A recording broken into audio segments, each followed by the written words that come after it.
Picture yourself soaring above the clouds in a luxurious airplane, the hum of the engines lulling you into a false sense of calm. It's 1935, and you're aboard the Prometheus, a sleek airliner gliding from Paris to London, surrounded by elegant passengers sipping champagne. But as you glance across the cabin, a woman in a chic hat slumps in her seat, her face frozen in a silent scream, a tiny dart protruding from her neck. Panic ripples through the plane, and all eyes turn to a small, fastidious man with a twirling mustache and piercing grey eyes, Hercule Poirot, the world's greatest detective. A murder at 10,000 feet, with no escape and every passenger a suspect. That's the electrifying mystery we're diving into today in Hercule Poirot Faces a Mastermind in Death in the Clouds. This is a tale of cunning, deception, and Poirot's brilliant little grey cells at work. So, buckle up, grab a snack, and hit that like button. Let's solve this sky-high crime together. Don't forget to subscribe and ring the bell to join us for every twist in this thrilling adventure. It's a crisp autumn morning in 1935, and the skies over Europe are alive with the promise of modern travel. Welcome to our gripping retelling of Hercule Poirot Faces a Mastermind in Death in the Clouds, where the great Belgian detective finds himself in the middle of a murder most audacious.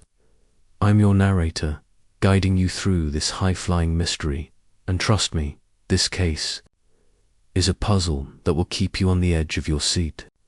Picture the Prometheus, a state-of-the-art airliner soaring from Paris to London. Its cabin, a microcosm of society, wealthy aristocrats, sharp businessmen, and a few enigmatic travelers, all bound together at 10,000 feet. Among them sits Hercule Poirot, his mustache impeccably waxed, his eyes scanning the passengers with quiet curiosity. He's returning from a case in France, hoping for a moment's peace, but fate has other plans.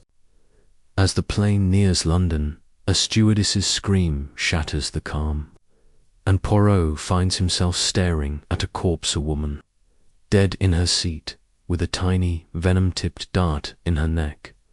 The victim is Madame Giselle, a notorious Parisian known for her ruthless dealings and a client list that reads like a who's who of Europe's elite.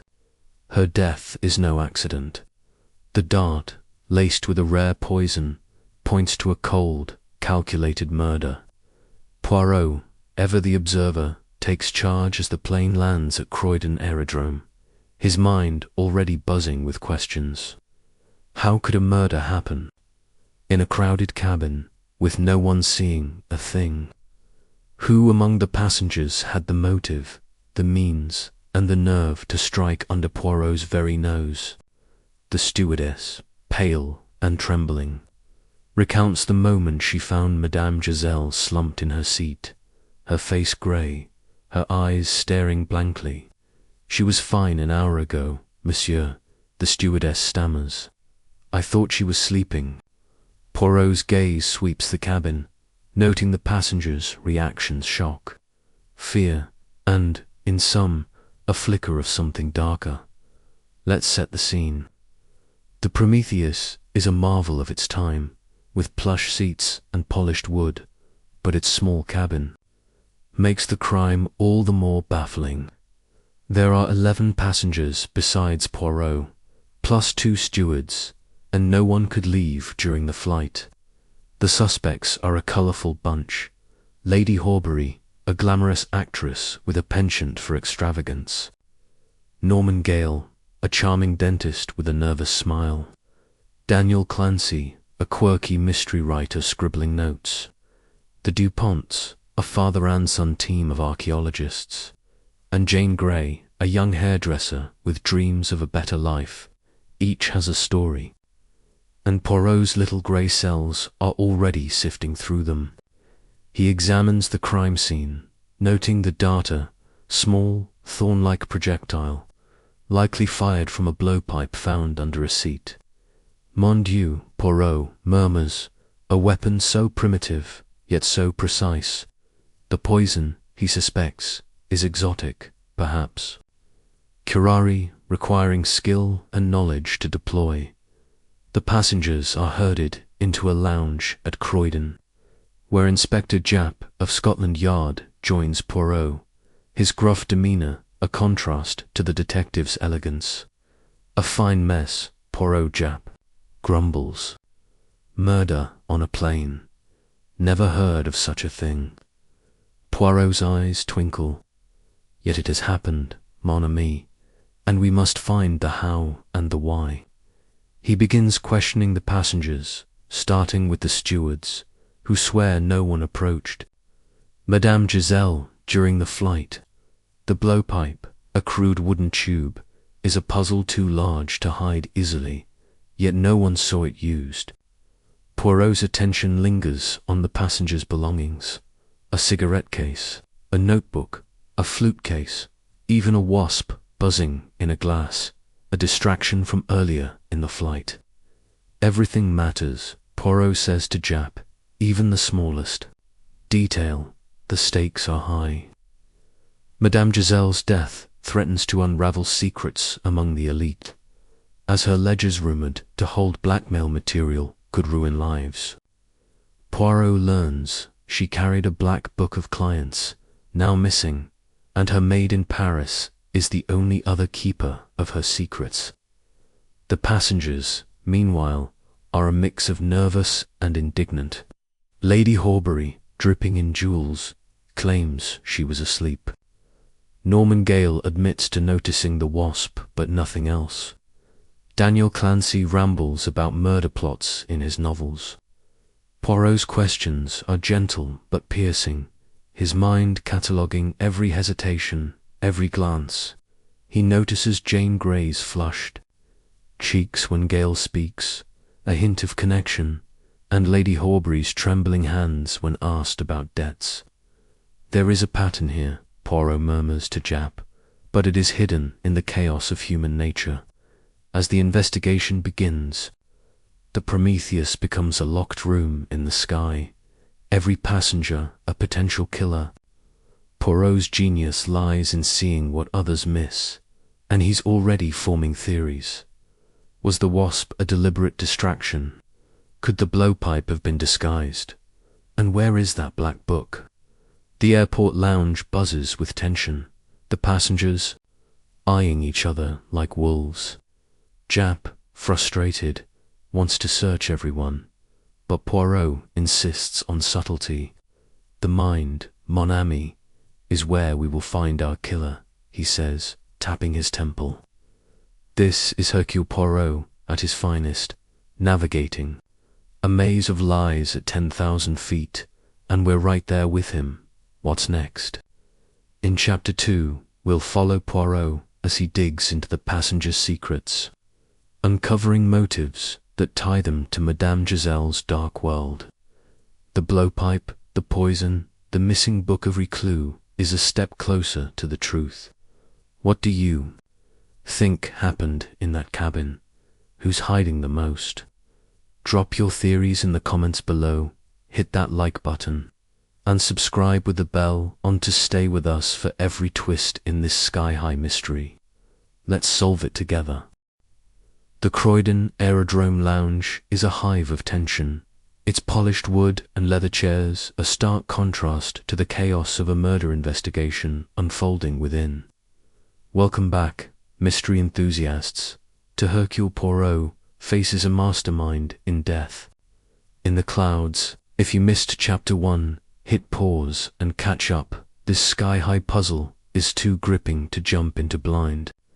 Last time, Hercule Poirot, the brilliant Belgian detective, found himself aboard the Prometheus, a luxurious airliner from Paris to London, where Madame Giselle, a ruthless Parisian moneylender, was murdered with a venom-tipped dart in mid-flight. A blowpipe found under a seat, a missing black book of secrets, and a cabin full of suspects, ranging from a glamorous actress to a quirky mystery writer have set. Poirot's little grey cells alight, now as he and Inspector Japp interrogate. The passengers, the web of lies begins to unravel, revealing motives as tangled as the clouds below. This chapter is a deep dive into deception, packed with suspicious glances, hidden pasts, and Poirot's razor-sharp deductions. So, settle in, grab a notebook, hit that like button, and let's soar into the heart of this mystery. The Lounge. At Croydon Aerodrome is a makeshift interrogation room, its large windows framing the Prometheus on the tarmac, a silent witness to the crime. The passengers, 11 in total, sit in a semicircle, their faces a gallery of emotions: fear, defiance, curiosity. Hercule Poirot stands at the center, his small stature commanding despite his impeccable suit and twirling moustache. Inspector Japp, his Scotland Yard badge glinting, paces nearby, muttering about the impossibility of a murder in a crowded cabin. 13 people, Poirot, and not one saw a thing. Japp grumbles, his voice rough with frustration. Poirot's eyes twinkle, his accent crisp. Not so, mon ami. They saw, but they did not observe. The truth lies in what they hide. He begins his questioning, his manner polite but unrelenting, like a surgeon probing for a hidden wound. Each passenger is a piece of the puzzle, and Poirot is determined to fit them together. First is Lady Horbury, a vision of elegance in a silk dress and wide-brimmed hat, her painted lips trembling as she lights a cigarette with unsteady hands. "I was asleep, Monsieur Poirot," she insists, her voice husky. "I saw nothing, I swear." But Poirot notices her eyes dart to her handbag, a luxurious leather affair that seems heavier than it should be. "Madame," he says gently, "you knew Madame Giselle, did you not? A woman of financial influence." Lady Horbury's face pales, her cigarette nearly dropping. "I may have heard of her," she stammers. Poirot's smile is knowing. He's aware of Giselle's reputation as a moneylender who preyed on the desperate elite, and Lady Horbury's lavish lifestyle screams debt. He presses, asking about her movements during the flight. She claims she stayed in her seat, distracted by a wasp buzzing near her. But Poirot notes her seat was directly across from Giselle's, a convenient distraction. "That wasp," he murmurs, filing away her nervousness. Next is Norman Gale, a young dentist with boyish charm and a nervous smile that falters under Poirot's gaze. His seat was beside Poirot's, and he admits to noticing the wasp, even swatting at it with a newspaper. "I was reading," Sir Gale says, his voice earnest. "I didn't see anything odd until the stewardess screamed." Poirot's eyes linger on Gale's hands, clean, precise, the hands of a man used to delicate work. "A dentist, monsieur, must have steady hands," Poirot remarks, perhaps steady enough to use a blowpipe. Gale laughs, but it's forced, and his eyes flick to Jane Grey, the young hairdresser seated nearby. Poirot catches the glance, a spark of connection that hints at more than casual acquaintance. Gale's dental bag, a small leather case, lies at his feet, and Poirot wonders if it could conceal something more sinister than tools. Jane Grey, with her bright eyes and modest dress, is next, her hands twisting in her lap. She's a working-class girl, her ticket a rare treat from a lottery win, and her openness disarms even Japp. "I was just excited to be on a plane," she says, her cheeks flushing. "I didn't know Madame Giselle, I swear." But Poirot notices her gaze linger on Gale, and when asked about the wasp, she hesitates. "It was buzzing near Lady Horbury, I think," she says, then bites her lip, as if unsure. Poirot's mind hums. Jane's innocence seems genuine, but her connection to Gale could be a thread to tug. He asks about her view of the cabin, and she mentions seeing Daniel Clancy, the mystery writer, scribbling furiously in a notebook.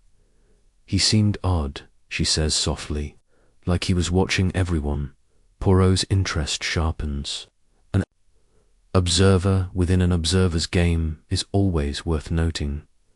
Daniel Clancy, a dishevelled man with wild hair and ink-stained fingers, is a bundle of nervous energy. I write murders, Monsieur Poirot, not commit them. He protests, his voice high-pitched. He claims he was plotting a novel, inspired by the flight, and saw nothing unusual. But Poirot notices his notebook, filled with sketches of darts and cryptic notes about poisons. A curious coincidence, Monsieur Poirot says, his tone mild but his eyes piercing. Your imagination mirrors our crime. Clancy blusters, insisting it's research, but his hands shake as he tucks the notebook away.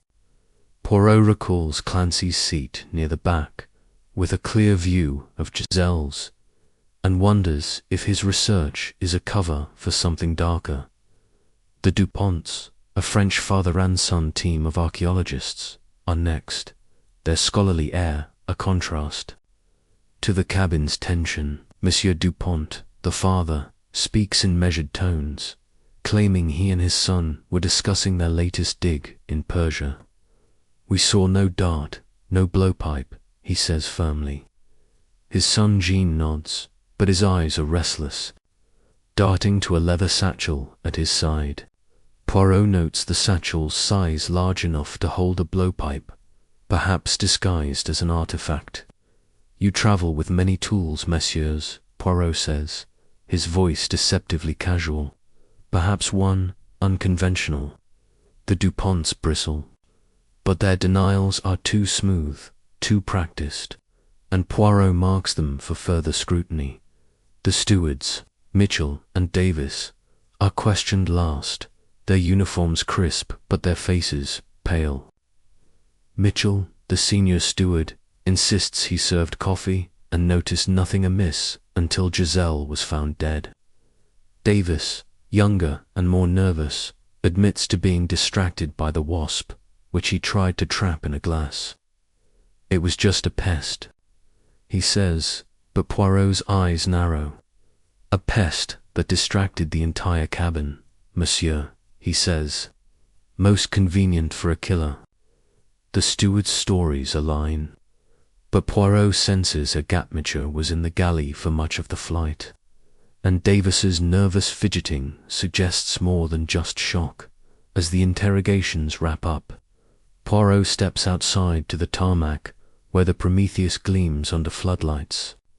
He examines the blowpipe again, its crude design a stark contrast to the plane's elegance. Jap joins him, exasperated. No fingerprints, no witnesses, and that black book's still missing, he says. Poirot's smile is enigmatic. The book, mon ami, is the key. It holds secrets our killer fears. He theorizes that Giselle's blackmail led to her death, and the book, likely hidden or destroyed, contains the motive. The wasp, he suspects, was no accident, perhaps released to create chaos. We must look to the passengers' pasts, Poirot says. Their secrets will lead us to the truth. The lounge buzzes with suspicion, each passenger a potential killer, hiding behind a mask of innocence. Poirot's little grey cells are working overtime, sifting through lies and half-truths. Lady Horbury's debts, Gale's steady hands, Jane's connection to him, Clancy's morbid notes, the Dupont's satchel, the steward's distraction. Every detail is a thread in a tapestry of deception. The Prometheus is a locked room in the sky, and Poirot is determined to unlock it. What's next? In Chapter 3, we'll follow Poirot to Paris, where Madame Giselle's maid holds secrets that could crack the case. The passengers' alibis will be tested, and a new clue will tighten the net. Who's hiding the black book, and what did the wasp conceal? Drop your theories in the comments below, hit that like button, and subscribe with the bell on to catch every twist in this high-flying mystery. Let's solve it together. The Croydon aerodrome fades into the distance as Hercule Poirot and Inspector Japp board a train bound for Paris. The city of light, now cloaked in the shadow of a sinister crime. Welcome back, mystery lovers, to Hercule Poirot Faces a Mastermind. In Death in the Clouds. If you're just joining us, you've got to catch up on chapters 1 and 2. This sky-high puzzle is too gripping to miss. Last time, Poirot interrogated the eclectic passengers of the Prometheus, where Madame Giselle, a ruthless Parisian moneylender, was murdered with a venom-tipped dart in mid-flight. A blowpipe, a missing black book of secrets, and a distracting wasp have pointed to a web of motives among the suspect's Lady Horbury's debts. Norman Gale's steady hands, Jane Grey's nervous glances, Daniel Clancy's morbid notes, the Duponts' mysterious satchel, and the steward's shaky alibis. Now, Poirot heads to Paris to uncover Madame Giselle's past, seeking her maid, who may hold the key to the elusive black book. This chapter is a whirlwind of intrigue, hidden truths, and Poirot's relentless pursuit of justice, all set against the vibrant backdrop of 1935 Paris. So, grab a croissant, smash that like button, and let's dive into the heart of this mystery. The train to Paris hums through the night, its rhythmic clatter a backdrop to Poirot's thoughts as he sits in a plush compartment, his eyes fixed on the passing countryside. Inspector Japp, sprawled across from him, flips through a notebook, his brow furrowed. "This case is a mess, Poirot," he grumbles. "A murder in a plane, a dozen suspects, and not a shred of hard evidence. That black book's our only hope." Poirot's moustache twitches, his voice calm but firm. "The book, mon ami, is but one piece. The truth lies in the human heart, its fears, its desires." He's already piecing together the passengers' stories, their hesitations and glances forming a mosaic in his mind. Madame Giselle's maid, Elise Grandier, is their next lead. A woman who served her employer for years and may know the secrets in that missing book. Poirot suspects the book holds names clients who owed Giselle money or secrets, any one of whom could be the killer. Paris greets them with a bustle of life cafés, spilling laughter onto cobblestone streets, the Seine shimmering under morning light and the faint scent of fresh baguettes in the air. But beneath the city's charm lies a darker undercurrent, the world of Madame Giselle's money-lending empire. Poirot and Japp head to her elegant townhouse in the Marais, a narrow street, lined with ornate buildings that hide their own secrets.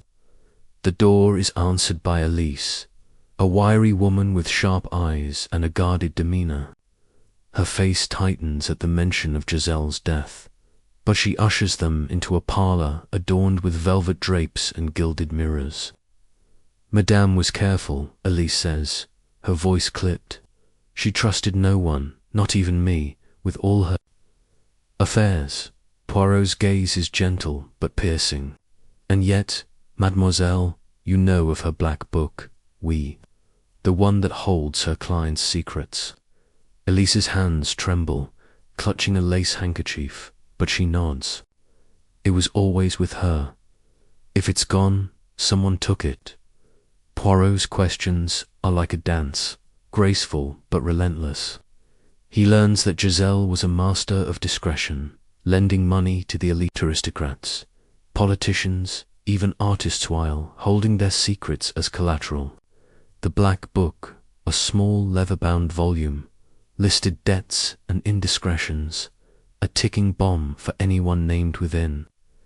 Elise admits she last saw it in Giselle's safe, but it was missing when she checked after the news of her death. Someone came here, Elise whispers, her voice trembling. The night before she left for London. I heard footsteps, but Madame sent me away. Poirot's eyes narrow. A man, a woman. Elise hesitates, then shakes her head. I couldn't see, but they were quick, quiet. Jap, impatient, demands to see the safe, and Elise leads them to Giselle's study. A room lined with books and heavy with the scent of old paper. The safe, hidden behind a painting of a stormy sea, is open, its contents scattered ledgers, receipts, but no black book. Poirot examines the lock, noting faint scratches that suggest tampering. A professional, perhaps, he murmurs, but not flawless. Among the papers, he finds a letter, unsigned but written in a precise hand. The debt must be settled, or the truth will fly. The phrase chills Jap, but Poirot's mind is racing. This is no ordinary debt, he says. It's a threat, and it links to our passengers. He questions Elise further, learning that Giselle had dealings with several from the Prometheus. Lady Horbury borrowed heavily to fund her lavish lifestyle, her debts mounting with interest. Daniel Clancy, the mystery writer, once sought a loan to publish his work, though he claimed it was repaid. Even the Duponts, the archaeologists, had approached Giselle for funding their digs.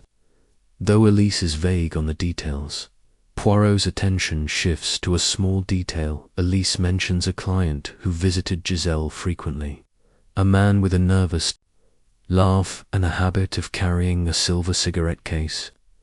He was here often, Elise says, but Madame never named him. Poirot's memory flashes to Norman Gale, the dentist, whose cigarette case caught his eye on the plane. Interesting, he murmurs, his little grey cells humming. He and Jap search the study, finding a hidden drawer with a photograph of Giselle at a Parisian café, a man blurred in the background, his hand holding a cigarette case. The image is grainy, but Poirot's instincts scream that this is a clue. We must return to London, mon ami, he tells Jap. The passengers' secrets are here, but the killer is there. Back at their hotel, Poirot pores over the evidence, sketching a diagram of the Prometheus cabin in his notebook. He marks each passenger's seat, their sight lines, their actions. The wasp, he suspects, was no accident, perhaps released from a small container to distract the cabin. The blowpipe, too, could have been disguised, perhaps in Gale's dental bag or the Duponts' satchel. Lady Horbury's heavy handbag nags at him. Could it hide the black book? And Clancy's morbid notes about poisons suggest a mind too close to the crime. Poirot shares his thoughts with Jap, who's skeptical but trusts the detective's instincts.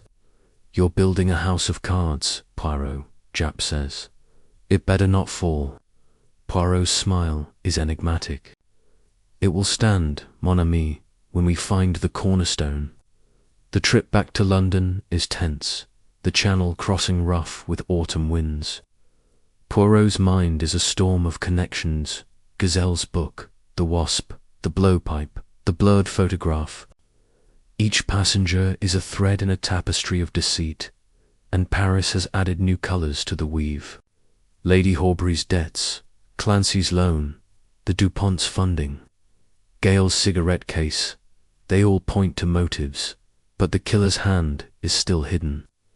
The airport lounge awaits, where the passengers are under watch, their alibis fraying like old rope.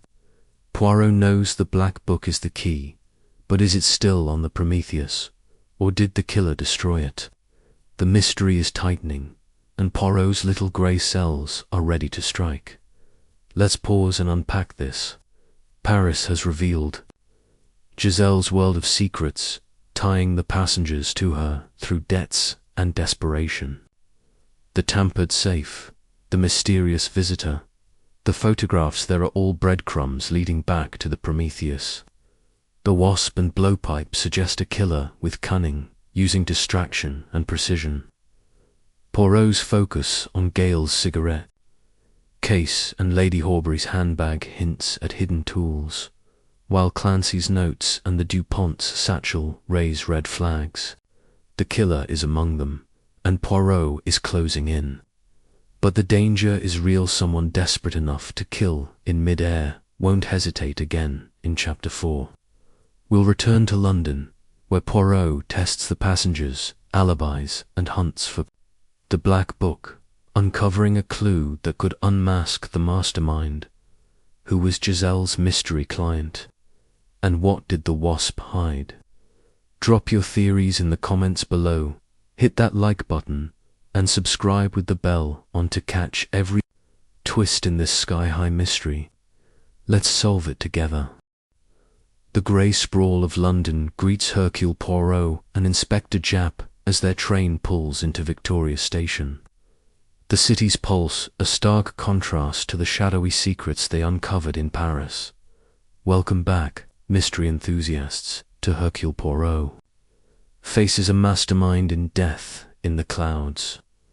If you're just joining us, you're in for a thrilling ride. Catch up on chapters 1 through 3 to follow every twist of this high-flying puzzle. Last time, Poirot's trip to Paris revealed Madame Giselle's dark world of moneylending, with her maid Elise hinting at a missing black book filled with the secrets of the elite. A tampered safe, a mysterious visitor, and a photograph tying a cigarette case to the Prometheus passengers have deepened the mystery.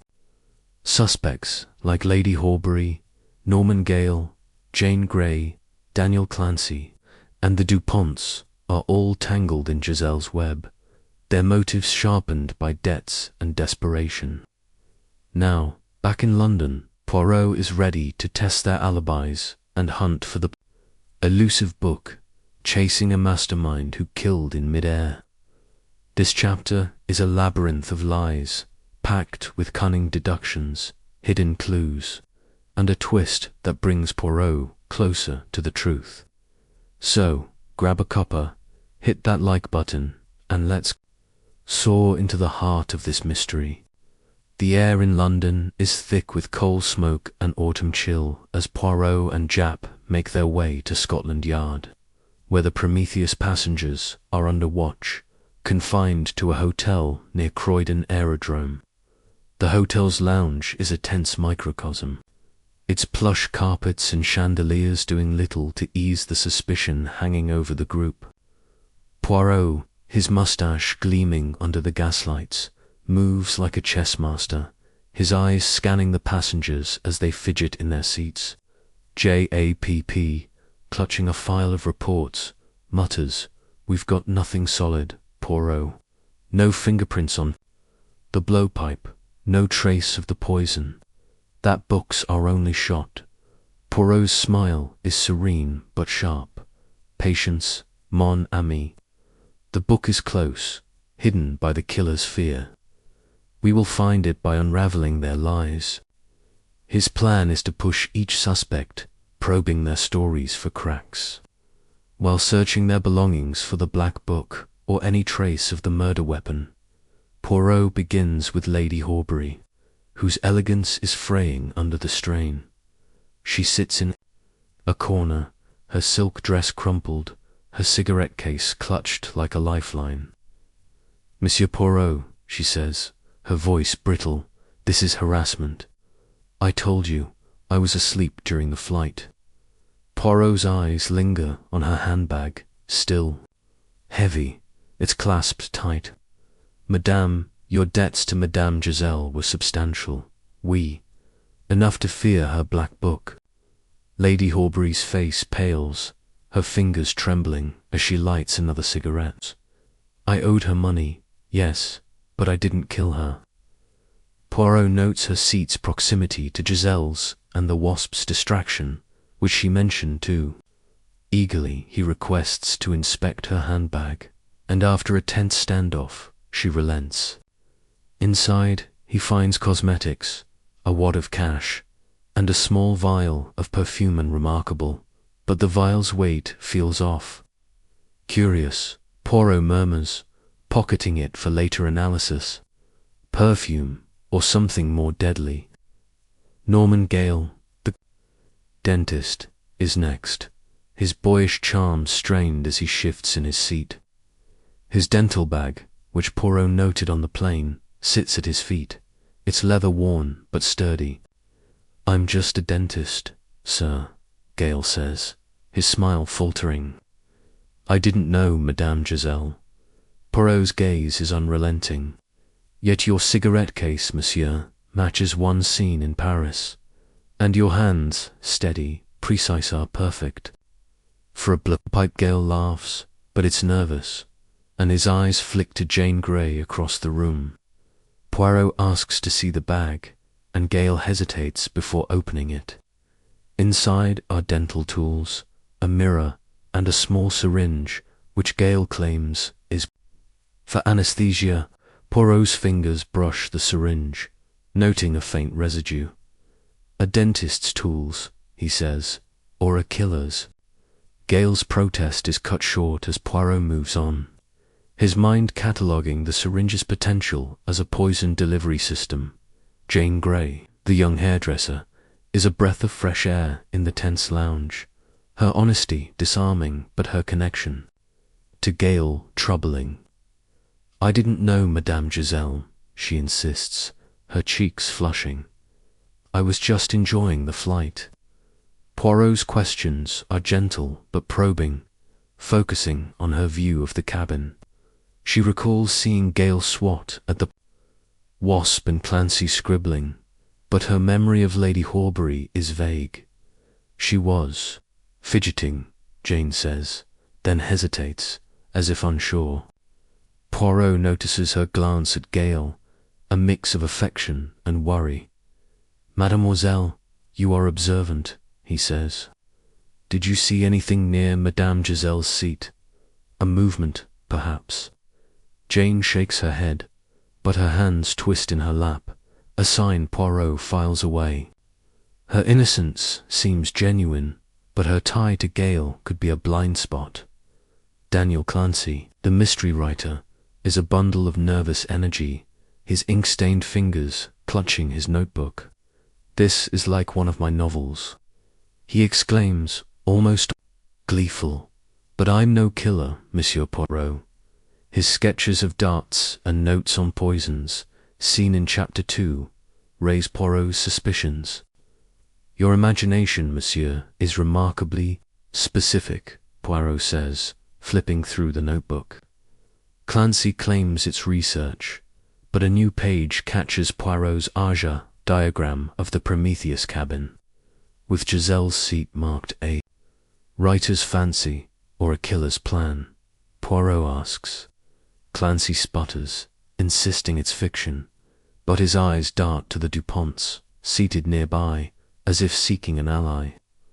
Poirot notes the glance, sensing a connection yet to be uncovered. The father and son maintain their scholarly air, but Poirot senses cracks in their facade. Their leather satchel, large enough to hide a blowpipe, is now locked, and Monsieur Dupont's answers are clipped. "We were discussing our dig in Persia," he says. "We saw nothing." Jean, the son, nods, but his hands fidget with a pen, betraying nerves. Poirot asks about their dealings with Giselle, and Monsieur Dupont admits to a loan for their excavations. "It was repaid," he says firmly, but Poirot catches Jean's slight wince. "Your satchel, messieurs," Poirot says. "May I inspect it?" The Duponts exchange a glance, then refuse, citing personal artifacts. Poirot's smile is polite but cold. Secrets, messieurs, have a way of revealing themselves. The stewards, Mitchell and Davis, are last, their uniforms crisp but their faces strained. Mitchell repeats his story of serving coffee, while Davis admits to trapping the wasp in a glass. Poirot's questions focus on the wasp. Where did it come from? It just appeared, Davis says, his voice shaky. Poirot's mind flashes to a small container, perhaps hidden in a bag, releasing the insect to distract the cabin. He asks to see their service cart, stored at the aerodrome, and finds a small tin. Empty but smelling faintly of sugar syrup, perfect lure for a wasp. A clever touch, Poirot murmurs, to mask a murder. The stewards deny knowledge. But Davis's trembling hands suggest fear, not guilt. Poirot steps outside to the tarmac, where the Prometheus is under guard. He re-examines the cabin, focusing on Giselle's seat. A tiny tear in the upholstery catches his eye, barely visible, and inside he finds a scrap of paper, a page torn from the black book, listing a single name, Horbury, £10,000. Poirot's pulse quickens. The book was here, he tells Jap, and someone tore this page to hide their name. The vial from Lady Horbury's bag, the syringe in Gale's, the tin in the cartel point to a calculated plan, but the killer's identity remains elusive. Poirot's diagram of the cabin grows more detailed, his little grey cells weaving a net. Let's unpack this. The black book's page ties Lady Horbury to Giselle's death, but the vial, syringe, and tin suggest a broader conspiracy. Gale's cigarette case links to Paris, Clancy's diagram to the crime, and the Duponts satchel to the blowpipe. The wasp was a masterstroke, distracting the cabin while the dart struck. Poirot is closing in, but the killer is cunning, hiding among the passengers' lies. The hotel lounge is a pressure cooker, and the truth is near. In Chapter 5, Poirot will set a trap, using the torn page to flush out the killer, who's hiding the rest of the book. And what does Gale know? Drop your theories in the comments. Hit that like button and subscribe with the bell on to catch every twist in this sky-high mystery. Let's solve it together. The London hotel near Croydon Aerodrome hums with tension. Its elegant lounge transformed into a stage where Hercule Poirot orchestrates his next move in a deadly game of cat and mouse. Welcome back, mystery lovers, to Hercule Poirot faces a mastermind in death in the clouds. If you're just joining us, you're in for a wild ride. Catch up on chapters 1 through 4 to follow every twist of this sky-high puzzle. Last time, Poirot's investigation in Paris uncovered Madame Giselle's dark world of blackmail and moneylending, tying the Prometheus passengers to her through debts and secrets. A torn page from her missing black book found in the plains. Upholstery named Lady Horbury as a debtor, while a suspicious vial, a dentist's syringe, and a sugar-scented tin hinted at a cunning murder plot. The wasp, the blowpipe, and the passengers lies Lady Horbury's nerves. Norman Gale's cigarette case, Jane Grey's glances, Daniel Clancy's sketches, the Duponts satchel, and the steward's unez have tightened the net. Now, Poirot sets a trap to flush out the killer, using the torn page as bait in a room full of suspects. This chapter is a masterclass in suspense, packed with clever maneuvers, hidden truths, and a revelation that brings the mastermind into focus. So, grab a cozy blanket, hit that like button, and let's dive into the heart of this mystery. The lounge is a pressure cooker, its chandelier casting flickering shadows over the passengers, who sit like chess pieces awaiting Poirot's next move. Hercule Poirot stands at the center, his small frame radiating authority, his mustache twirling. As his grey eyes scan each face, Lady Horbury's pale elegance, Norman Gale's forced calm, Jane Grey's nervous hands, Daniel Clancy's twitching pen, the Duponts' guarded stares, and the steward's uneasy postures. Inspector Japp, leaning against a wall, clutches a report, his frustration palpable. "We're running out of time, Poirot," he mutters. "The yard's breathing down my neck, and we've got nothing but a scrap of paper." Poirot's smile is serene but sharp. "That scrap, mon ami, is a key. The killer fears it, and we will use their fear to unmask them." His plan is bold. He'll announce the discovery of the Black Book's page, claiming it names the killer, and watch for a reaction that betrays guilt. Poirot gathers the passengers, his voice calm but commanding. "Mesdames et messieurs." He begins, holding up the torn page, its ink stark against the worn paper. "This was found in Madame Giselle's seat, torn from her black book of secrets. It names a debtorand, perhaps a murderer." The room erupts in gasps, eyes darting like trapped animals. Lady Horbury's cigarette falls, her hands trembling as she clutches her handbag. "That's absurd," she cries, her voice shrill. "I had nothing to do with her." Poirot's gaze lingers on her, noting the sweat on her brow. Norman Gale shifts, his fingers brushing his cigarette case, while Jane Grey grips her chair, her eyes locked on Gale. Daniel Clancy's pen freezes, mid-scribble, and the Duponts exchange a glance, their satchel tightly guarded. The stewards, Mitchell and Davis, stand rigid, Davis's hands twitching as if itching to flee. Poirot's trap is simple but cunning. He's lied about the page's contents, claiming it holds more than just Lady Horbury's name. "The book is near," he says, his voice low and deliberate, "and the killer knows it. They will act to protect their secret." He asks Japp to search the passengers' rooms, a deliberate provocation to stir the guilty. As the group disperses, Poirot watches like a hawk, his little grey cells cataloguing every movement. Lady Horbury hurries to her room, her handbag clutched tight. Gale lingers, whispering to Jane, who nods nervously. Clancy tucks his notebook away, his eyes darting to the door. The Duponts remain seated, their satchel between them, while the stewards slip toward the service area. Davis casting a backward glance. Japp's search yields little a few letters in Lady Horbury's room, none incriminating, and a flask of whiskey in Clancy's butt. Poirot's focus is on behaviour, not evidence. He follows Lady Horbury to her room, where she's frantically emptying her handbag, the vial of perfume now missing. Madame Poirot says, startling her, "Where is the vial I saw earlier?" Her face crumples, but she claims it was lost. Poirot's smile is knowing.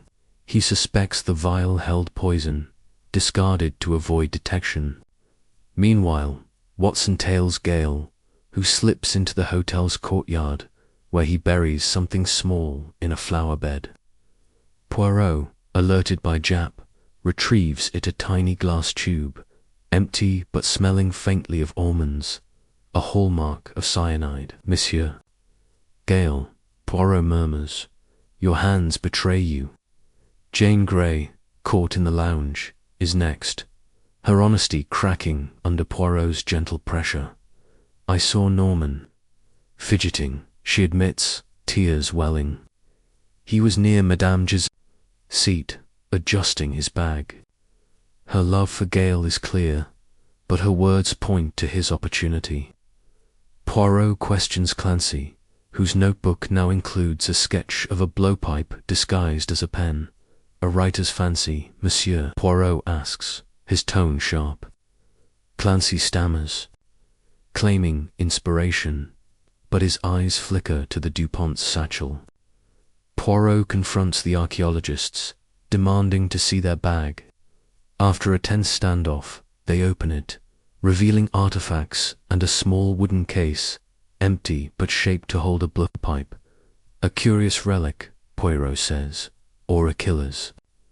Toole, the stewards, Mitchell and Davis, are questioned again, their alibis fraying. Davis admits to handling the wasp's glass, but his memory of the galley is vague. Poirot examines the service cart again, finding a hidden compartment with a trace of sticky residue syrup matching the tin. The wasp was no accident. Poirot declares, "It was released to distract, and you, Monsieur Davis, were complicit." Davis pales, insisting he only followed orders, but refuses to name who. Poirot's trap is working, the passengers are unraveling, their secrets spilling like cards from a deck as night falls. The hotel feels like a fortress under siege, every creak and shadow amplifying the tension. Poirot gathers the passengers, again revealing the glass tube and the blowpipe case. "The killer is here," he says, his voice cutting through the silence, "and the black book is closer than you think." A sudden crash interrupts a window shattering in the lounge. A brick wrapped in a note. "Stop, or you're next." Poirot's eyes blaze. The killer is desperate, and desperation breeds mistakes. He finds a thread on the brick blue, matching Gale's coat. The net tightens, he murmurs to Jap, "Let's break this down." Poirot's trap has stirred the hornet's nest, with Lady Horbury's missing vial, Gale's buried tube, Clancy's sketches, the Duponts case, and Davis's complicity pointing to a conspiracy. The black book's page was bait, but the brick's threat proves the killer's fear. Gale's opportunity, Lady Horbury's debt, and the wasp's deliberate release form a pattern, but the mastermind remains hidden. The hotel is a battlefield, and Poirot's little grey cells are the weapon. In Chapter 6, Poirot will chase the brick sender, using the blue thread to corner a suspect. Will Gale crack, or is another passenger the true mastermind? Drop your theories in the comments, hit that like button, and subscribe with the bell on to catch every pulse-pounding twist in this sky-high mystery. Let's solve it together. The London Hotel near Croydon Aerodrome is a cauldron of suspicion. Its elegant lounge now, a stage for Hercule Poirot's relentless pursuit of a killer. Welcome back, mystery aficionados, to Hercule Poirot faces a mastermind in death in the clouds. If you're just tuning in, you've got to catch up on chapters 1 through 5. This high-flying puzzle is too intricate to miss. Last time, Poirot's cunning trap announcing the discovery of a torn page from Madame Giselle's black book crattled the Prometheus passengers, exposing cracks in their alibis. A shattered window and a threatening note tied to a brick, bearing a blue thread matching Norman Gale's coat, have heightened the stakes. Lady Horbury's missing vial, Gale's buried cyanide tube, Daniel Clancy's suspicious sketches, the Duponts' blowpipe-shaped case, and Steward Davis's complicity. In the wasp distraction point to a conspiracy woven in the skies. Now Poirot follows the blue thread, setting a new trap to corner the mastermind behind Madame Giselle's murder. This chapter is a whirlwind of tension, clever deductions, and a chilling discovery that tightens the noose. So, grab a hot cocoa, smash that like button, and let's soar into the heart of this mystery. The lounge is a battlefield of nerves as the passengers sit under Poirot's watchful eye, the shattered window letting in a cold draught that mirrors the chill of suspicion. Hercule Poirot stands by the fireplace, his small frame commanding, his moustache twirling as he holds the brick and its blue thread aloft. Inspector Jap, pacing nearby, clutches the threatening note.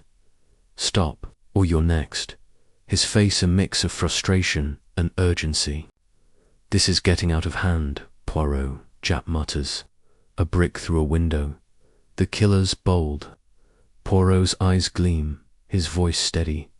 Bold, mon ami, but not careful. This thread is their mistake, and we will use it. His plan is to confront Norman Gale, whose coat matches the thread.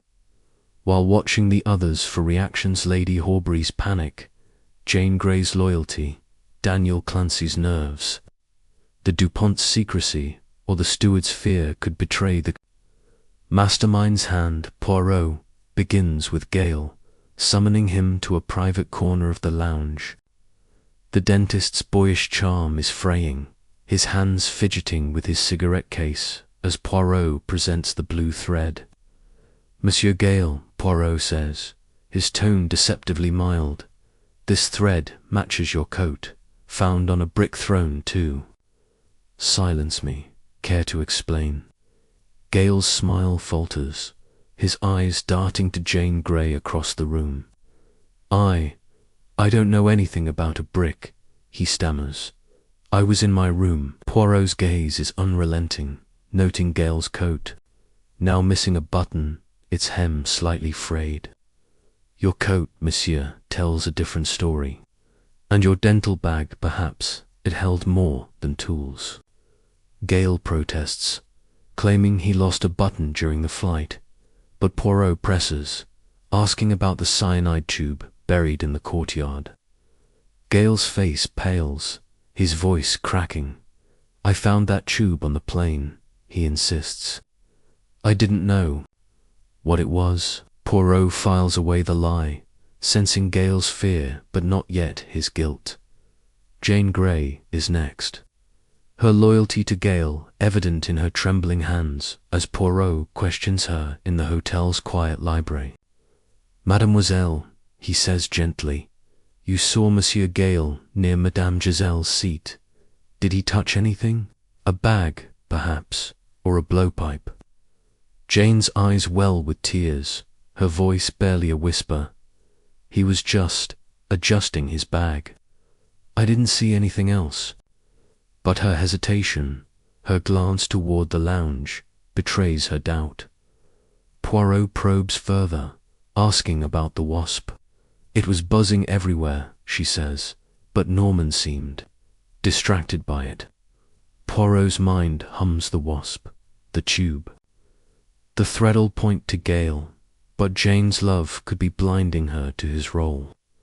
He thanks her, his smile kind but his thoughts sharp, and moves on, determined to test her story against the others. Daniel Clancy, the mystery writer, is a bundle of nervous tics, his notebook clutched like a shield as Poirot confronts him in the lounge. Your sketches, Monsieur Poirot says, flipping to the blowpipe diagram, are too precise for mere fiction. Did you see such a weapon on the Prometheus?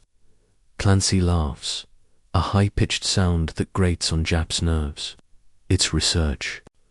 Monsieur Poirot, I write murders, not commit them. But Poirot notices a new sketcher, crude map of the hotel, with the lounge window marked. A curious detail, Poirot says, his voice soft but piercing. Did you see who threw that brick? Clancy's eyes dart to the Duponts, then away, his fingers smudging ink. I was writing, he mumbles. I didn't see anything. Poirot's suspicion deepens. Clancy's obsession with the crime feels too personal, his glances too calculated. The Duponts' father and son sit like statues, their satchel now under lock and key. Poirot, standing before them, requests another look. Messieurs, your refusal to open it speaks louder than words, he says. Monsieur Dupont's voice is cold. Our artifacts are private. Monsieur Poirot, we are not criminals. Jean, the son shifts uncomfortably, his pen tapping a rhythm. Poirot recalls the blowpipe-shaped case, its wood matching the murder weapon. A tool for archaeology, he says, or for murder. The Duponts bristle, but Jean's eyes flicker. To Gale, a subtle tell that Poirot stores away. He lets them go, knowing pressure will force their hand, and turns to the stewards, Mitchell and Davis. In the hotel's service corridor, Davis, the younger steward, is a nervous wreck, his hands shaking as Poirot questions him about the sugar syrup. "Tin, it was just for snacks," Davis insists, but his voice cracks. Poirot's tone is gentle but firm. "Monsieur, the wasp was no accident.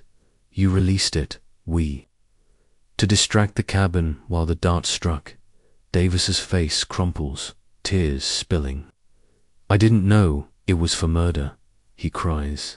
"A man paid me tall with a scar. He said it was a prank." Poirot's pulse quickens. A scarred man, perhaps from Giselle's Paris circle. Mitchell, the senior steward, stands silent, his eyes avoiding Poirot's. "You knew," Monsieur Poirot says, "and you looked away." Mitchell's jaw tightens, but he offers no defense, his silence damning. Poirot returns to the lounge, his mind a storm of connections. He gathers the passengers, holding up the blue thread and the cyanide tube. "The killer is among you," he declares, his voice cutting through the tension. "This thread, this tube, they point to one who was clever but not clever enough." A sudden noise interrupts a thud from the courtyard, where Jap finds a small leather pouch, dropped from a window. Inside is a fragment of the black book, listing another name, Clancy, £2,000. Poirot's eyes blaze. The killer is panicking, discarding evidence. He examines the pouch, finding a trace of dental powder Gale's profession. "The net is closing," he tells Jap, "but we need one final push." Poirot sets a new trap, announcing a search of the Prometheus at dawn, claiming the black book is hidden aboard. He watches the passengers scatter, knowing the guilty will act. That night, a shadow moves in the hotel corridor, slipping toward Gale's room. Poirot, hidden in an alcove, follows, catching Jane Grey whispering to Gale, "Norman." "They know," she says, her voice trembling. Gale's reply is inaudible, but his face is pale. Poirot retreats, his trap tightening. "Let's unpack this." The blue thread ties Gale to the brick, but his cyanide tube and Jane's testimony point to opportunity. Clancy's debt and sketches, the Duponts case, and Davis's confession weave a complex web, with a scarred man as a new player. The black book's fragment proves the killer's desperation, and Jane's loyalty to Gale may hide a darker truth. Poirot's dawn search is a gambit to force the mastermind's hand. In Chapter 7, Poirot will scour the Prometheus, uncovering a clue that cracks the case. Will Gale confess, or is Clancy's debt the key? Drop your theories in the comments. Hit that like button and subscribe with the bell on to catch every pulse-pounding twist in this sky-high mystery. Let's solve it together. The Croydon aerodrome is cloaked in pre-dawn mist, the Prometheus airliner standing like a silent sentinel under the flickering floodlights. Welcome back, mystery aficionados, to Hercule Poirot faces a mastermind in Death in the Clouds. If you're just joining us, you're in for a thrilling finale catch-up on chapters 1 through 6 to follow every twist of this sky-high puzzle. Last time, Hercule Poirot's trap rattled the Prometheus passengers with a blue thread tying Norman Gale to a threatening brick, a cyanide tube, and a black book fragment naming Daniel Clancy. Jane Grey's loyalty to Gale, the Duponts' suspicious satchel, Steward Davis's confession about a scarred man, and Lady Horbury's missing vial have woven a web of deception. Now, Poirot stages a dramatic search of the plane, hoping to flush out the killer with his announcement that the black book is hidden aboard. This chapter is a masterclass in tension, packed with hidden clues, desperate moves, and Poirot's little grey cells in overdrive. So, grab a warm drink, hit that like button, and let's dive into the heart of this mystery. The hotel lounge, where the passengers are confined, buzzes with unease as dawn approaches. Hercule Poirot, his mustache impeccable despite the hour, gathers the group, his small frame radiating authority. Inspector Japp, bleary-eyed but alert, stands by his side, clutching a search warrant. Mesdames et messieurs, Poirot announces, his voice cutting through the murmurs. Today we search the Prometheus. The black book of Madame Giselle, the key to her murder, is hidden there, and the killer knows it. The passengers react. Like a flock of startled birds, Lady Horbury clutches her handbag. Norman Gale's hand brushes his coat. Jane Grey's eyes dart to Gale. Daniel Clancy grips his notebook. The Duponts guard their satchel, and Steward Davis shifts nervously. Poirot's lie about the book's location is bait, designed to provoke the guilty into action, and his grey eyes miss nothing. The Prometheus cabin is a time capsule of the crime, its plush seats and polished wood untouched since the murder. Poirot moves methodically, his magnifying glass glinting as he examines every inch. Japp, trailing behind, grumbles, "This is a needle in a haystack, Poirot. The book could be anywhere gone." Poirot's smile is enigmatic. The killer is not so bold, mon ami. They hid it where they felt safe. He starts at Madame Giselle's seat, where the torn page was found, checking the upholstery for more secrets. His fingers trace a loose seam, revealing a small pocket stitched inside. Empty but smelling faintly of leather perhaps, the book's hiding place before it was moved.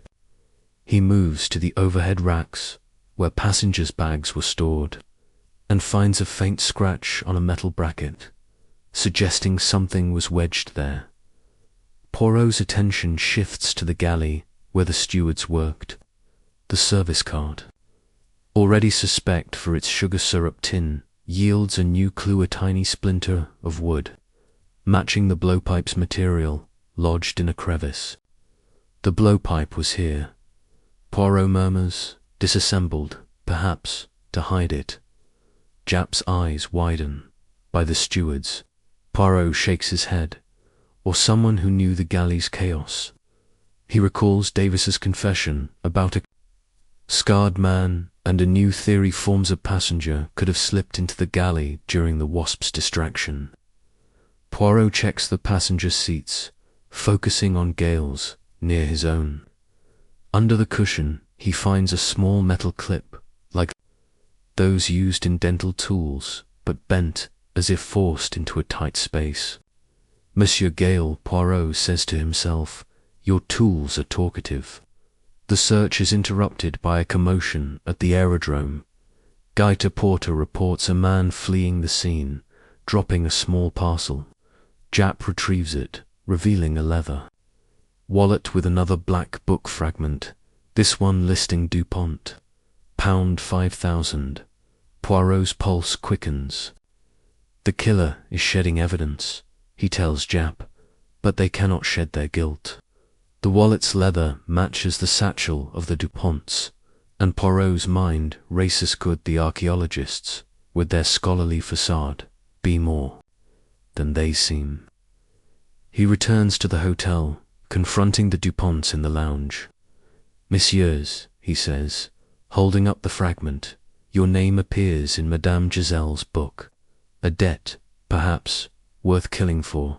Monsieur Dupont's face hardens, but Jean, the son, stammers, "It was for our dig. We paid her back." Poirot's smile is cold. "Then why hide your satchel?" The pressure is working. Lady Horbury's hands tremble as she lights another cigarette. Gale whispers urgently to Jane, and Clancy's pen scratches furiously. Poirot decides to push harder, announcing to the group that the blowpipes splinter, and the book's fragments point to one among them. "The killer is clever," he says. but not cleverer than Hercule Poirot. That night, he stations Jap at the hotel's rear exit, expecting another desperate move. Sure enough, a shadow slips into the courtyard, Daniel Clancy, clutching his notebook. Jap intercepts him, finding a crumpled note inside. The book is safe. Leave it. Poirot's eyes blaze. Monsieur Clancy, your stories betray you. Let's unpack this. The Prometheus search has tightened the net, with the book's hiding place, the blowpipe splinter, and the metal clip pointing to Gale and the galley. The Duponts' debt and Clancy's note suggest multiple players, but the scarred man remains a ghost. Poirot's trap is forcing mistakes, and the killer is close to breaking. The London hotel near Croydon Airdrome is a fortress of secrets. Its elegant lounge, a stage where Hercule Poirot's relentless pursuit of truth casts long shadows over the Prometheus passengers. Welcome back, mystery aficionados, to Hercule. Poirot faces a mastermind in Death in the Clouds. If you're just joining us, you're in for a heart-pounding ride. Catch up on chapters 1 through 7 to follow every twist of this sky-high puzzle. Last time, Poirot's dramatic search of the Prometheus uncovered a hidden pocket, a blowpipe splinter, and a black book fragment naming the Duponts, while Daniel Clancy's intercepted note hinted at a deeper role in the conspiracy. The blue thread from a threatening brick, Norman Gale's cyanide tube, Jane Grey's wavering loyalty, Lady Horbury's missing vial, Stuart Davis's confession about a scarred man named Carter, and the Duponts' guarded satchel have tightened the web around Madame Giselle's murder. Now Poirot sets a daring new trap, using Clancy's note to provoke the mastermind, while a shadowy figure from Paris emerges from the fog. This chapter is a labyrinth of deception, brimming with heart-pounding confrontations, hidden motives, and a chilling clue that shifts the entire game. So, grab a cozy blanket, smash that like button, and let's dive into the heart of this mystery. The lounge is a pressure cooker, the passengers' faces etched with fear and suspicion as Poirot stands before them, his small stature commanding the room like a conductor before an orchestra. The chandelier above casts flickering light, mirroring the unease in Lady Horbury's trembling hands, Norman Gale's clenched jaw, Jane Grey's anxious glances, Daniel Clancy's twitching pen, the Duponts' steely reserve, and the steward's nervous fidgeting. Inspector Jap, leaning against a mahogany table, clutches the crumpled note found in Clancy's notebook. The book is safe. Leave it, his gruff voice tinged with exasperation. This is getting us nowhere, Poirot, he mutters, his Scotland Yard badge glinting in the dim light. A brick, a note, a splinter, bits and pieces, but no killer. Poirot's mustache twitches, his grey eyes gleaming with purpose. On the contrary, mon ami, he says softly, these pieces are the puzzle. The killer's mask is slipping, and we will tear it off. His plan is a masterstroke of psychology. He'll use Clancy's note as bait, announcing a fictitious meeting with the scarred man, Carter, to force the mastermind's hand. Poirot gathers the passengers, holding the note aloft like a flag of war. Madame et messieurs, he begins, his voice calm but laced with steel.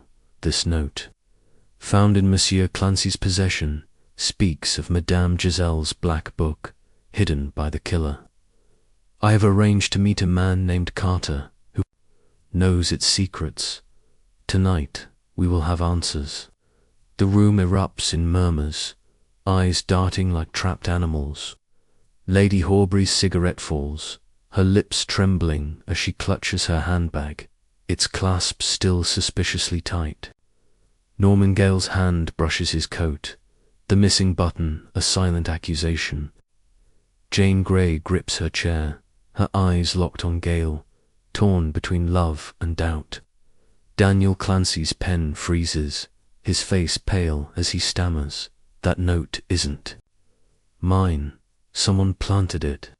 The Duponts exchanged a glance, their satchel guarded between them, while stewards Mitchell and Davis shift uncomfortably, Davis's hands twitching as if itching to flee. Poirot's lie about meeting Carter is a spark in a powder keg, and he watches for the explosion to tighten the screws. Poirot reveals the blowpipe splinter from the galley and the metal clip from Gale's seat, tying them to the murder weapon. And the dentist's tools. The killer used the wasp to distract the cabin, he says, his voice cutting through the tension, and the galley to hide their weapon. Monsieur Davis, you admitted to a scarred man Carter who paid you to release that wasp. Who is he? Davis's face crumples, tears welling as he sinks into a chair. He was tall, with a scar on his cheek. He sobs. He gave me the tin, said it was a prank. I didn't know it was for murder. Poirot's eyes narrow, his mind flashing to the photograph from Giselle's Paris studio, blurred man with a cigarette case. Carter is in London, Poirot says to Jap, and he was on the Prometheus, disguised as a passenger or crew. Poirot wires Paris, confirming Carter as a known fixer in Giselle's circle, a man who enforced her blackmail schemes. The passenger list reveals a late addition, Mr. Brown, seated at the back, unnoticed by most. Mitchell, the senior steward, is questioned again, his composure fraying. Brown was quiet, Mitchell admits, carried a small case, kept to himself. Poirot's pulse quickens. The case could have held the blowpipe and Brown's anonymity. Screams Carter. He theorizes Carter boarded as Brown, using the wasp to create chaos while delivering the dart. But who paid Carter? Poirot's eyes sweep the passengers, lingering on Gale, whose cyanide tube and blue thread are damning, and Clancy, whose note and sketches point to a deeper role. That evening, Poirot sets his trap, announcing the Carter, meeting at a nearby pub, knowing the killer will try to silence him. He and Jap station officers around the hotel, watching for movement. As night falls, the lounge feels like a fortress under siege, every creak amplifying the tension. Poirot, hidden in a shadowed alcove, sees a figure slip toward the courtyard Norman. Gale, his coat flapping, a small parcel in hand. Jap intercepts him, finding a blowpipe dart in the parcel, its tip gleaming with residue. Monsieur Gale, Poirot says, stepping forward, your dental tools, your cyanide, your thread. Now this dart you are more than a dentist. Gale's face crumples, his voice desperate. I found it on the plane. Someone framed me. But Poirot notices Gale's coat pocket, bulging slightly, and requests a search. Jap finds a small key, engraved with a Parisian address, Giselle's townhouse. Poirot confronts Jane Grey, hoping her loyalty to Gale will crack. In the hotel's quiet library, her eyes brim with tears. Norman wouldn't kill, she insists. But her voice wavers. I saw him adjust his bag near Madame Giselle, but it was just tools. Poirot's questions are gentle but piercing. Did you see him with Carter, mademoiselle? A man with a scar? Jane shakes her head, but her hands twist, betraying doubt. Poirot shifts to Clancy, whose notebook now includes a sketch of a scarred man. Your imagination, monsieur, is remarkably precise, Poirot says. Clancy stammers, it's fiction, but his eyes dart to the Duponts, suggesting a connection.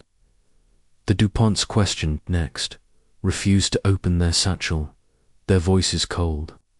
We are scholars, not criminals. Monsieur Dupont snaps. But Jean's fidgeting pen betrays nerves, and Poirot marks them for closer watch. A sudden crash interrupts, glass shattering in the lounge, dropped by Lady Horbury. Her face is ashen, her handbag clutched tight. Poirot approaches, his voice. "Soft, madame. Your vial is gone, but your fear remains. What did you hide?" She denies everything, but her trembling hands betray her. Poirot's trap is working. The passengers are unraveling, their secrets spilling like cards from a deck. He learns from Jap that Carter was spotted at the pub, but fled before officers could catch him. A search of his lodgings yields a cigarette case, matching the Paris photograph, and a note. Horbury knows. Silence her. Poirot's mind races. Lady Horbury's debt is the key, but is she victim or mastermind? Let's unpack this. Carter's role as Brown ties Paris to the Prometheus, and Gale's dart and key point to his guilt, but his protests suggest a pawn. Clancy's sketches and note, the Duponts' satchel, and Lady Horbury's panic weave a complex web with Carter. As the enforcer, Poirot's trap has forced mistakes, but the mastermind's mask is still on. The hotel is a battlefield, and the black book remains the prize. In Chapter 9, Poirot will chase Carter's trail, using the cigarette case to corner the mastermind. Will Lady Horbury crack, or is Gale the true killer?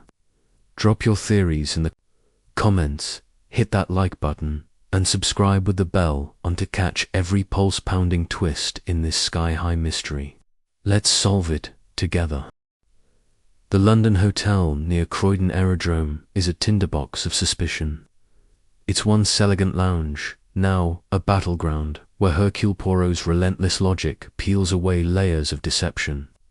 Welcome back, mystery enthusiasts, to Hercule Poirot Faces, a mastermind in death in the clouds. If you're just tuning in, you're in for a heart-pounding chapter. Catch up on chapters 1 through 8 to follow every twist of this sky-high puzzle. Last time, Poirot's cunning trap in the hotel lounge, baited with a fabricated meeting with the scarred man Carter, exposed Norman Gale with a blowpipe dart and a key to Madame Giselle's Parisian townhouse, a cigarette case linking Carter to Giselle, a note threatening Lady Horbury, Daniel Clancy's incriminating sketches, the Duponts' guarded satchel, and Stuart Davis's tearful confession about the wasp have tightened the net around the Prometheus murder. The Black Book, Madame Giselle's ledger of secrets, remains elusive, its fragments pointing to debts and desperation among the passengers.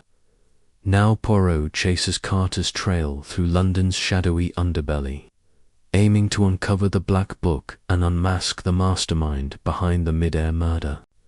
This chapter is a storm of revelations, packed with danger, cunning deductions, and a truth that shakes the case to its core.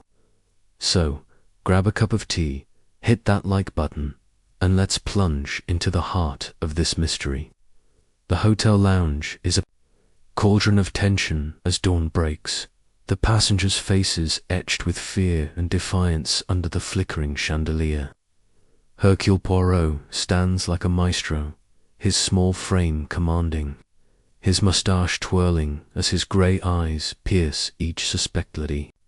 Horbury's trembling elegance, Norman Gale's strange charm, Jane Grey's conflicted loyalty, Daniel Clancy's nervous scribbling, the Duponts' icy reserve, and the steward's uneasy glances, Inspector Jap clutching the cigarette case and Carter's note. Horbury knows. Silence her paces nearby, his frustration boiling over. This Carter's a ghost, Poirot, he grumbles, his Scotland Yard badge glinting. He slipped our men at the pub, and we're no closer to that blasted book. Poirot's smile is serene but sharp, his voice a quiet blade. On the contrary, Mon ami Carter's flight is his mistake. The black book is near, and the killer's fear will lead us to it. His plan is to follow Carter's trail to London's East End, using the cigarette case and note as levers to pry open the conspiracy. Poirot begins by re-examining the evidence, his little grey cells humming as he lays out the cigarette case. The blue thread, the blowpipe dart, and the black book fragments on a table. The note targeting Lady Horbury suggests she's either a threat or a scapegoat, while Gale's dart and key tie him to the crime scene and Giselle's Paris study. Clancy's sketches and the Duponts satchel point to accomplices, but Carter's role as Giselle's enforcer is the key. Poirot wires Paris again, learning Carter was a fixer who collected debts for Giselle, often using intimidation. The passenger, Mr. Brown, likely Carter in disguise, boarded the Prometheus with a small case, possibly hiding the blowpipe. Poirot theorizes Carter delivered the dart, but someone else orchestrated the plot, using the wasp as a distraction and the galley as a hiding place. Poirot and Jap head to the East End, to a grimy pub called the Black Raven, where Carter was. Last seen, the air is thick with tobacco and stale ale, the patrons eyeing the strangers with suspicion. Poirot, dressed in a plain coat to blend in, approaches the barman. A burly man with a scarred lip, not Carter, but close enough to know him.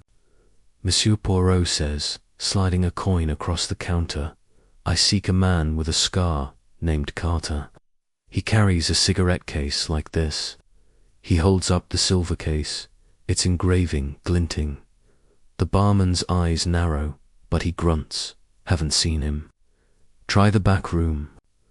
Poirot and Jap slip through a tattered curtain, finding a dimly lit room where Carter sits, his scarred cheek unmistakable, a pint untouched before him. His smirk fades as Poirot approaches.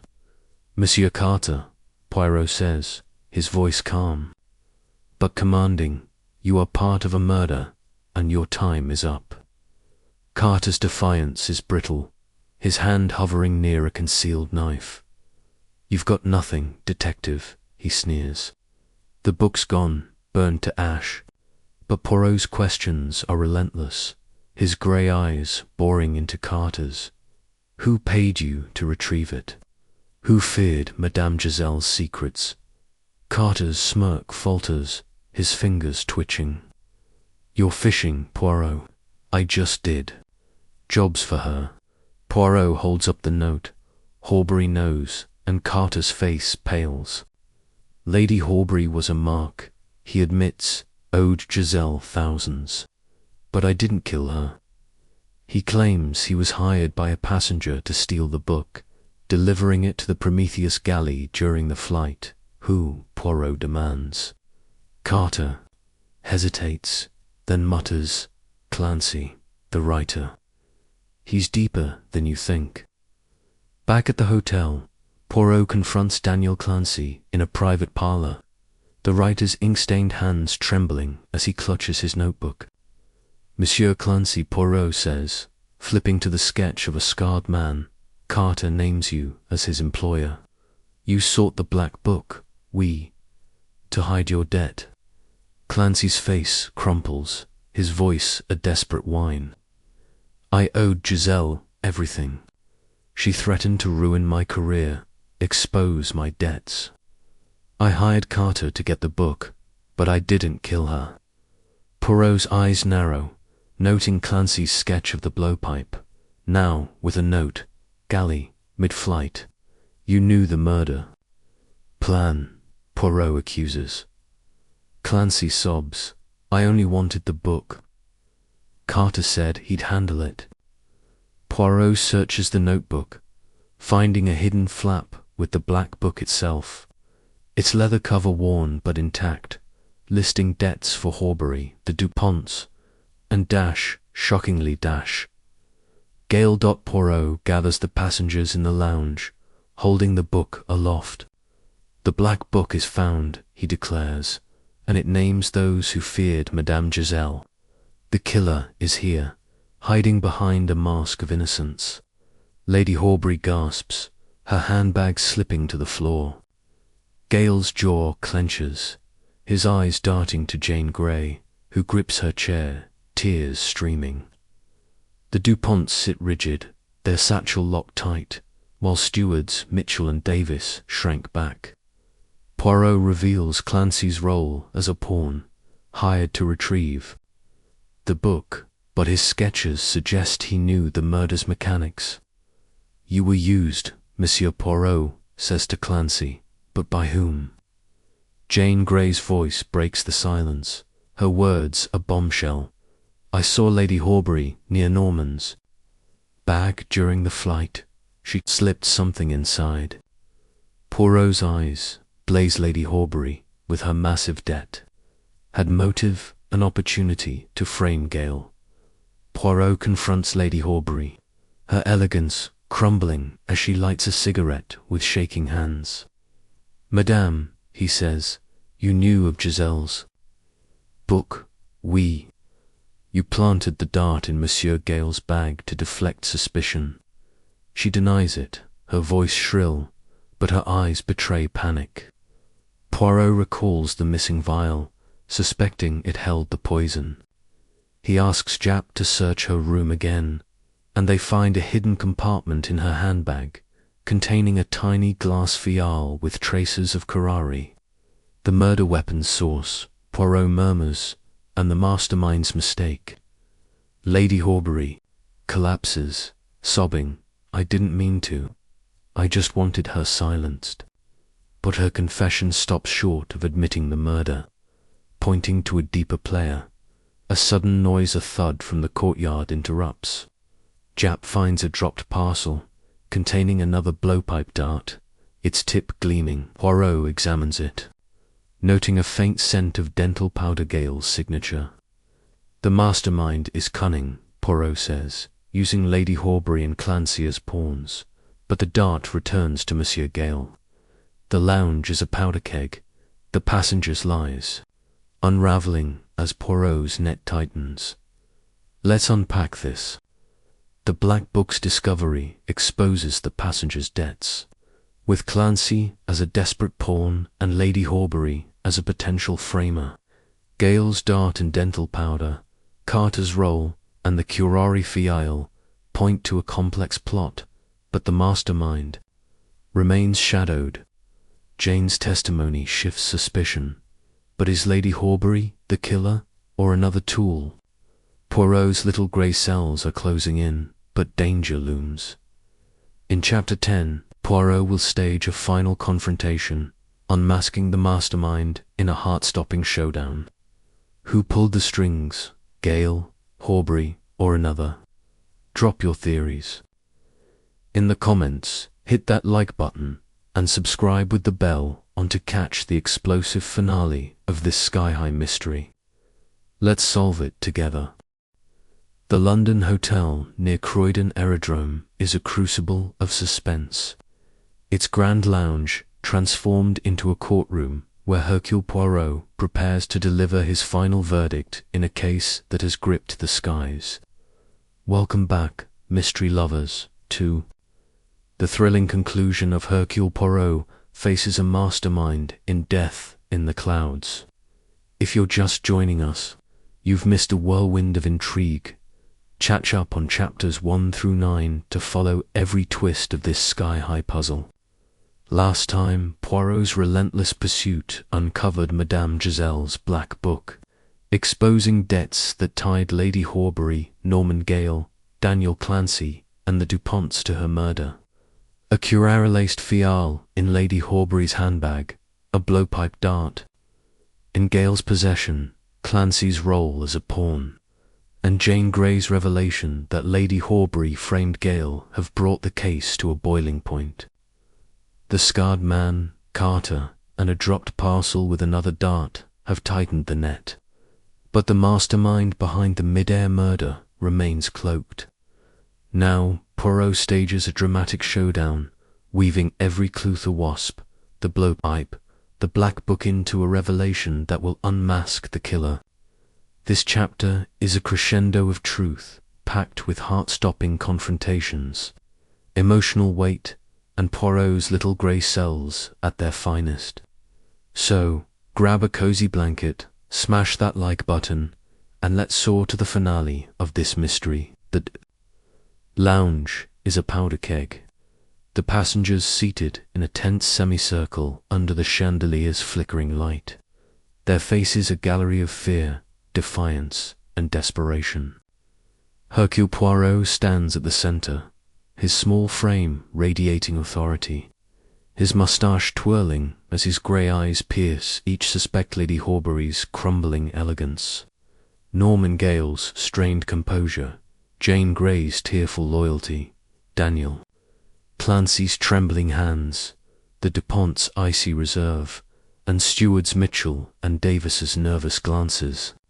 Inspector Japp, clutching the black book and the latest dart, stands by the door, his Scotland Yard badge glinting as he mutters, "This better work, Poirot." The Yard's ready to lock someone up. Poirot's smile is serene but sharp, his voice a quiet thunder. "Patience, mon ami. The truth is like a bird, it cannot stay caged forever." His plan is to lay out the entire crime, piece by piece, forcing the mastermind to reveal themselves through their own mistakes. Poirot begins, his voice commanding silence. "Mesdames et messieurs, the murder of Madame Giselle was a masterpiece of deception committed at 10,000 feet, where no one could escape. But the killer overlooked one thing, Hercule Poirot. He holds up the black book, its leather cover worn but heavy with secrets. This book lists debts that drove one of you to kill, to silence Giselle's blackmail. But the how and the who required cunning. He recounts the crime. A venom-tipped dart, fired from a blowpipe, struck Giselle in mid-flight, masked by a wasp's distraction. The blowpipe was hidden in the galley, the poison delivered with precision, and the black book torn to hide the killer's name. Poirot's eyes sweep the room, noting Lady Horbury's trembling cigarette, Gale's clenched fists, and Jane's stifled sob. "Each of you had a motive," he says, "but only one had the nerve." He starts with Lady Horbury, her massive debt £10,000 listed in the black book. "Madame, you feared Giselle's exposure," Poirot says, holding up the curare fial from her handbag. "This held the poison, hidden as perfume, but deadly." Lady Horbury's face crumples, her voice a wail. "I owed her, yes, but I didn't kill her. I took the fial to protect myself." Poirot's gaze is unrelenting, recalling Jane's testimony that Lady Horbury slipped something into Gale's bag. "You framed Monsieur Gale," he accuses, to deflect suspicion. She sobs, nodding, but insists she only planted the dart, not the poison. Poirot files her confession away, sensing a half-dashed truth. Next, he turns to Norman Gale, the dentist whose cyanide tube, blue thread, and blowpipe dart paint a damning picture. "Monsieur Gale, your tools were perfect for murder," Poirot says, holding up the dart and the key to Giselle's Paris townhouse. "You were near her seat, your coat linked to a threat, and your cigarette case matches one scene in Paris."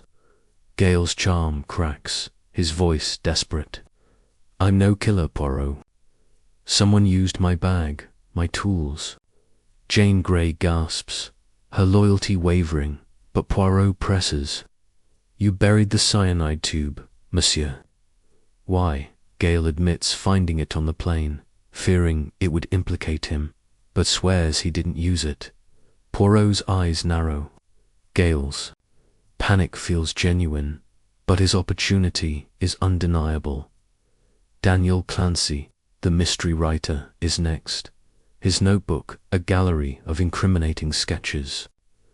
Monsieur Clancy, you hid the black book, Poirot says, flipping to the sketch of the blowpipe and the note about the galley. You hired Carter to steal it, fearing Giselle's exposure of your debt. Clancy's face is ashen, his voice a whine. I was desperate.